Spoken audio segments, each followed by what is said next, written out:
Kubur sudah masa lalu yang berlalu, soba abu.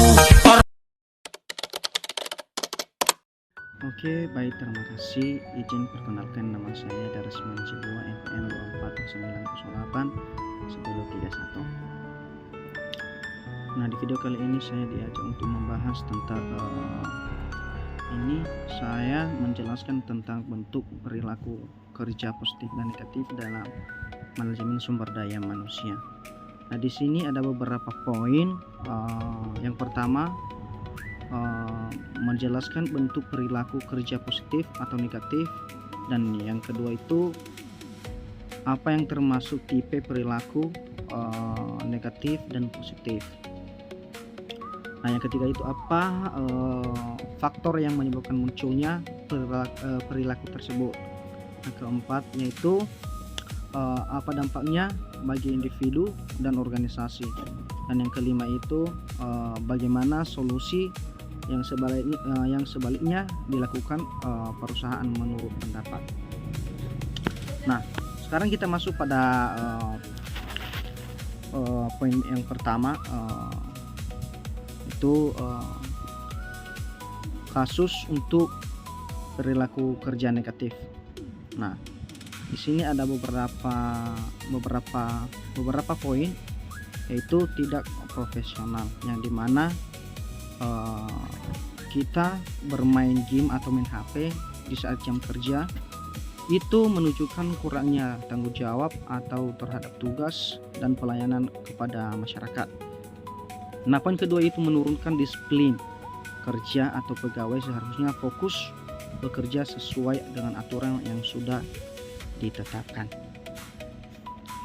Nah, perilaku positif yang harus kita lakukan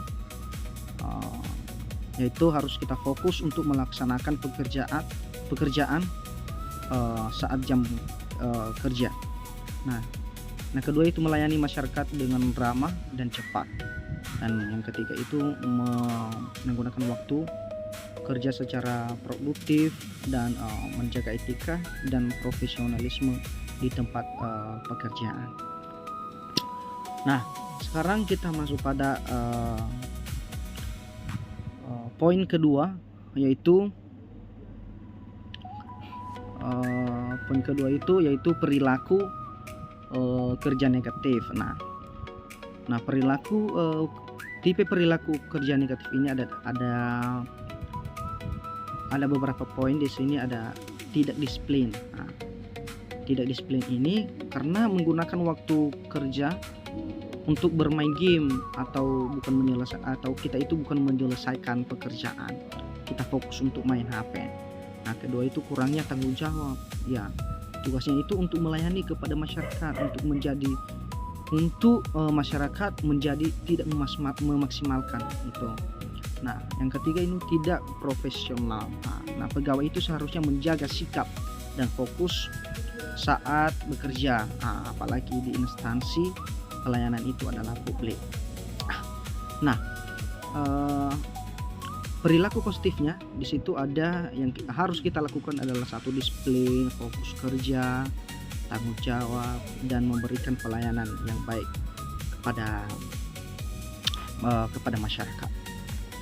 Nah, sekarang kita masuk pada PowerPoint ketiga, yaitu faktor yang menyebabkan munculnya perilaku tersebut. Nah, dimana yang pertama itu kurangnya disiplin diri. Nah, kurangnya disiplin diri ini seperti pegawai tidak mampu mengontrol diri untuk tetap fokus bekerja saat jam kerja. Nah, yang kedua itu pegawai kerja yang lemah. Nah, jika atasan kurang melakukan pengawasan atau pegawai bisa lebih mudah melakukan hal di luar pekerjaan. Nah, yang ketiga itu motivasi kerja rendah. Nah, kadang juga rasa bosan atau kurang semangat bekerja dapat membuat seseorang mencari hiburan atau seperti bermain game. Nah, itulah dia. Nah, Sekarang kita masuk pada poin yang ketiga, yaitu dampak bagi individu dan dampak bagi organisasi. Sekarang kita masuk pada dampak bagi individu ini. Ya, ada beberapa di sini. Yang pertama, menurunkan kepercayaan atasan. Itu pegawai tidak bisa dianggap tidak serius dan kurang tanggung jawab. Nah, kedua itu mendapatkan teguran atau sanksi. Nah, bisa berupa peringatan atau penilaian kerja buruk hingga hukuman disiplin. Nah, yang ketiga itu menurunkan produktivitas kerja. Nah, pekerjaan menjadi lambat atau tidak selesai tepat waktunya. Sekarang kita masuk pada dampak bagi organisasi.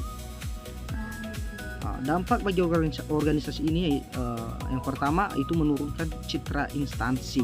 Nah, masyarakat bisa menilai organisasi tidak profesional. Dan yang kedua itu berkurangnya kepercayaan publik. Pelayanan publik yang buruk itu membuatnya masyarakat itu kecewa. Nah, itulah dia dampak bagi organisasi. Nah, sekarang kita masuk pada poin yang kelima. Di mana poin yang kelima ini sebagai solusi dalam suatu perusahaan. Ya, ada beberapa poin di sini. Yang poin pertama itu meningkatkan pengawasan kerja.